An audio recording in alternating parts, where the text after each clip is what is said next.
Hello and welcome to part 3 of my starter guide for Dark Souls. This video is just a quick follow-up from the last one because there's some pretty important things that I forgot to talk about. This guide is going to cover humanity, multiplayer, magic, stability and poise, and diminishing returns. So I'll just jump right into our explanation of humanity.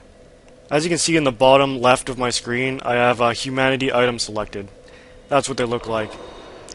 If I were to use this item, I would heal a whole bunch and one would get added to my humanity stock. If you look at the top left of my screen, to the left of my health bar, you'll see a number in a gray circle. That's how many humanity I have in stock. So what can I do with these humanities in stock? Well, the most important one is turning to human. As you can see right now, I'm withered and dried out and a bit ugly. However, if I were to rest at the bonfire, hit reverse hollowing, offer 1 humanity, that means it costs 1, I can become human again. And why is being human important? Well, you need to be human to access summoning and some of the multiplayer aspects in Dark Souls. So what else does humanity do? Another important one is kindling bonfires. If you're human and you have a humanity in stock, go to a bonfire and hit kindle. That'll take away another one of your humanity, and the bonfire is kindled. And what that means is, from now on, whenever I stop at this bonfire, it'll give me another 5 extra Estus flasks. You may have noticed that Firelink Shrine, whenever you rest at that bonfire, you gain 10, whereas if you rest at any other one, it'll just give you 5. That's because the bonfire at Firelink Shrine starts kindled. So, up until now, this bonfire gave me 10. Now that I've kindled it, I can get 15. But just so you know, just when you're starting out, you can only kindle a bonfire once, bringing your Estus flask stock to 10. Bringing it to 15 or 20, you need something called the Rite of Kindling, which is something you get from a boss later on in the game. So what else does humanity do? Well, just by having it in your stock, it has some influences on some things. The more humanity I have in stock, the more curse resistance I get, and that's pretty important in some cases, because getting cursed really sucks. Also, the more humanity I have in stock, the more item discovery I have. That means having higher item discovery increases the chance that enemies will drop items. So you can see how that's pretty handy. But an important thing that I have to note is when you die, you drop humanity in stock along with your souls. Also, when you die, you turn back to hollow and you'll have to spend more humanity to turn human again.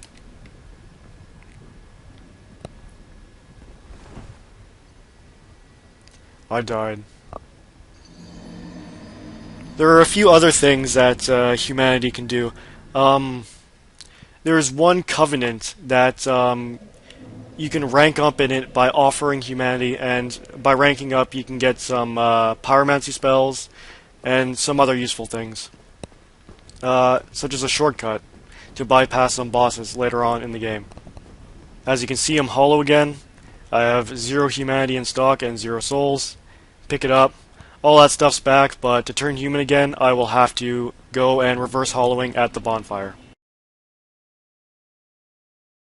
There are 3 aspects of multiplayer that I'm going to cover with this particular part, and that's summoning, invading, and the message system in this game. So to summon, you need to be human, and you need to find a summon sign. Now, these can be found outside a lot of boss rooms, and those summon signs will allow you to summon AI Phantom, and they'll help you defeat the boss. However, if you'd prefer to co-op with a human partner, there are certain spots that people like to leave their signs, but they can be all over the place. Usual spots are just outside the boss room. They might be close to the AI's summoning sign, but in this particular instance, it's outside the church to fight the gargoyle bosses. Now, if you're human, you can walk up to these signs. I think I'm being invaded. Just a second.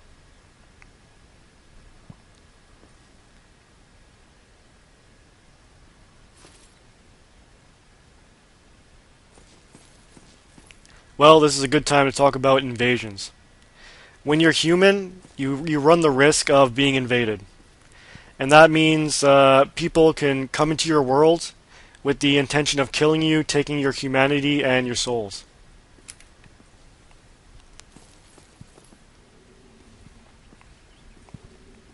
Now that is another actual player who has come to kill me. However, I can fend him off and hopefully gain some of his souls and humanity. Sorry, I'm a bit distracted here. I'm terrible at PvP.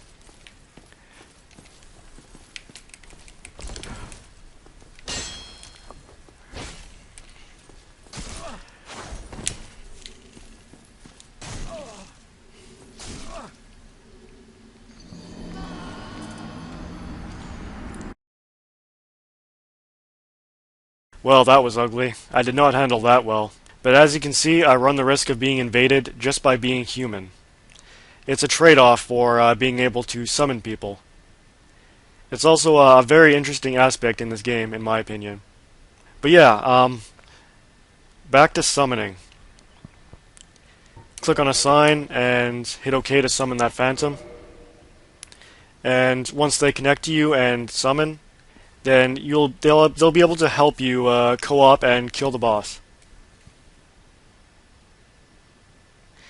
If you want to leave a summon sign, you need the white sign soapstone, which you get from Solaire early on in the game. He's on the bridge with the dragon, on the end opposite of where the dragon perches. To leave a summon sign, just click on it, click Use Item, and you'll draw your summon sign on the ground. Other players can see it in their games, and they can summon you. One thing to note about leaving your sign is you don't have to be human to leave it. You can be a hollow and leave your sign. You just need to be human to see other people's signs and summon them. Summoning failed. Yeah, there's a lot of there are issues with summoning and the multiplayer in general with this game, especially the PC version, as far as I've seen. In the description, I'll leave a link to a really helpful forum post on the Steam forums that really helps explain the technical aspects of multiplayer in this game and helps you understand them. But now that the summoning fails, I can leave my sign. And hopefully someone will summon me. And I'll be able to help them in their world defeat the gargoyle bosses. And when you beat a boss in someone else's world, you do gain souls from beating that boss, but only half of the souls that you would normally gain beating it in your own world. Okay, so I actually managed to summon someone, and now she's going to help me defeat the gargoyle boss.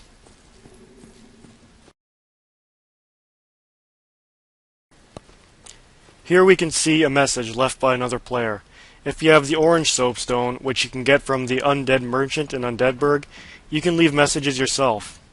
You select from a list of phrase types and words, and the intention of these is to help other players or mislead them. You can also use it to rate other people's messages, and that'll give them a bonus. I think they get a humanity for every rating they get. So if you leave useful messages, then you'll get benefited. This sign here is the AI Solaire Phantom. He's always there if you're online or offline, and summoning really makes this game a lot easier.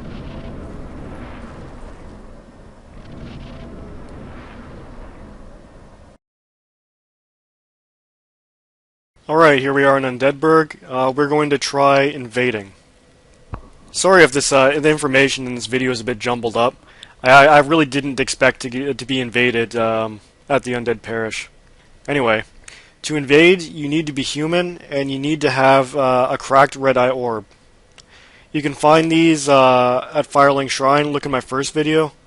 There will be directions on how to get it.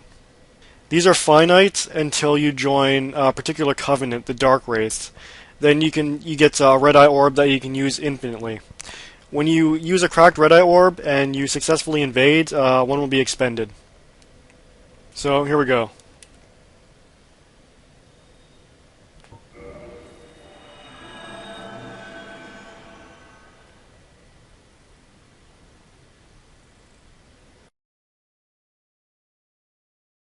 The invasion failed, unfortunately, but that's how you do it. You just use a cracked red eye orb in just about any area. Now, one important thing that I failed to mention earlier is that you can only interact with people 10% above or below your soul level. My soul level is 15, and a lot of people in this area are at around that level. So that's why I would be more successful to invade or co-op with someone in Undeadburg. If I came here at level 100, there's no chance that I'd be able to PvP or invade or summon, because there would have to be someone above or below 100 at by 10%. And now I'm going to show you how to equip spells of pyromancy, sorcery, and miracle, and use them. When you start out at Firelink Shrine, the only kind of spell you can buy are miracles. And you buy them from this guy here. Later on, you can rescue a pyromancy vendor and a sorcerer who will sell you sorceries. This guy who stands over here after you rescue him sells you sorceries. You rescue him in Lower Undeadburg, he's gone now, but you can rescue a pyromancer in the depths, and he'll sell you pyromancy. Usually sits right here.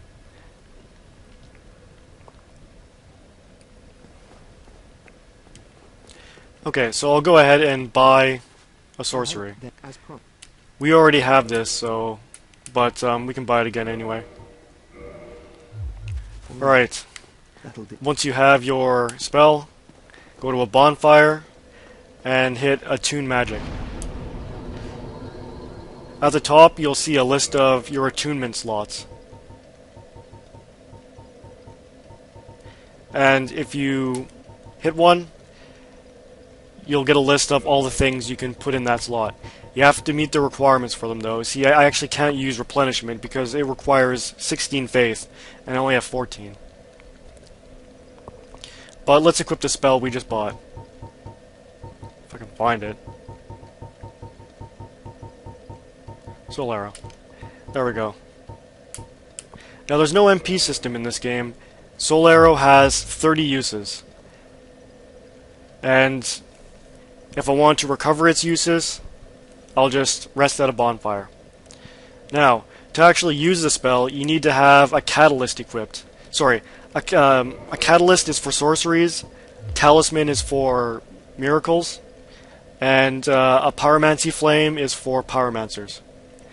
And once you have that catalyst equipped, you have the spell, the right spell selected, you just hit the attack button and it'll cast that spell. It's pretty straightforward.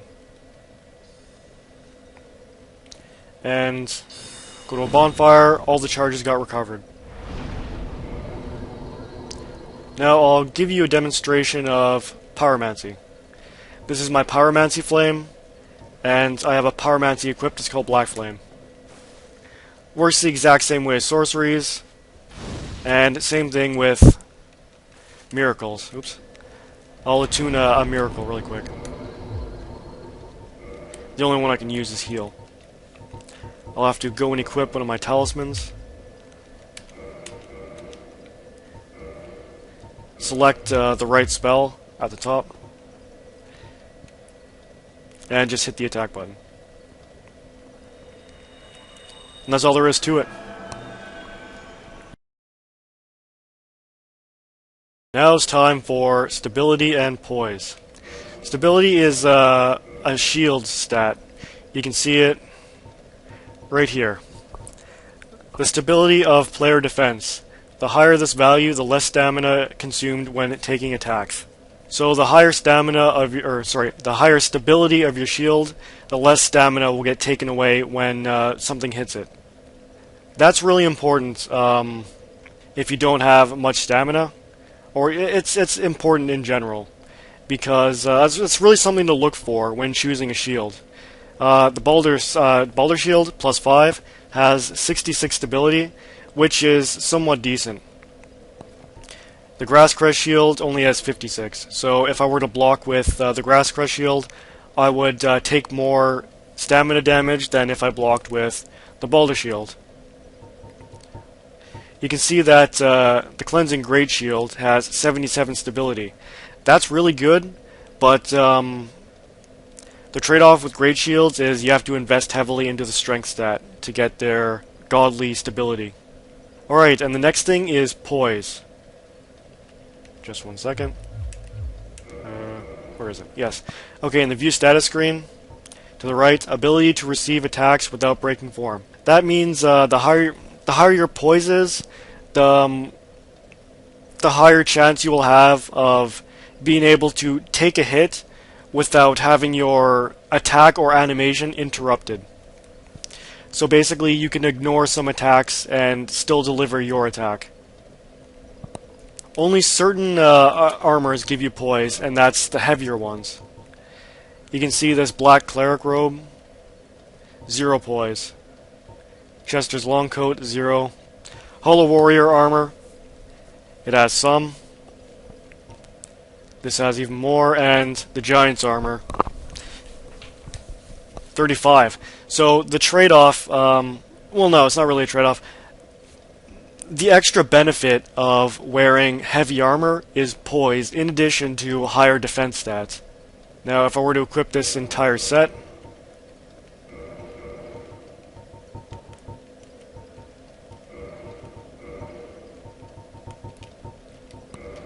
I would look ridiculous, but my poise is 91. This is something I forgot to mention when I was talking about stats in the last part. There are diminishing returns for how much boost you get from strength and dexterity. After 27 strength, the extra damage you get to weapons that scale with strength becomes very, very small. So unless you're trying to meet a requirement for to use a strength weapon, don't invest past 27. The same is true for dexterity. However, the point of diminishing returns is 40, I believe. Don't invest past 40 because you really won't be getting much damage, and your stat points are better off invested elsewhere. And that does it for this guide. I hope that was helpful. I know I forgot other things other important things that I should have talked about in this video. I'll add annotations to hopefully rectify that. If you have any questions or suggestions for next videos, let me know in the comments, and feel free to subscribe if you want. I'm going to be returning to some of my Let's Plays in future videos, and that is V and Demon's Crest. And after that, I'm going to make a little introduction video just to introduce the channel, what I want to do with it, and myself.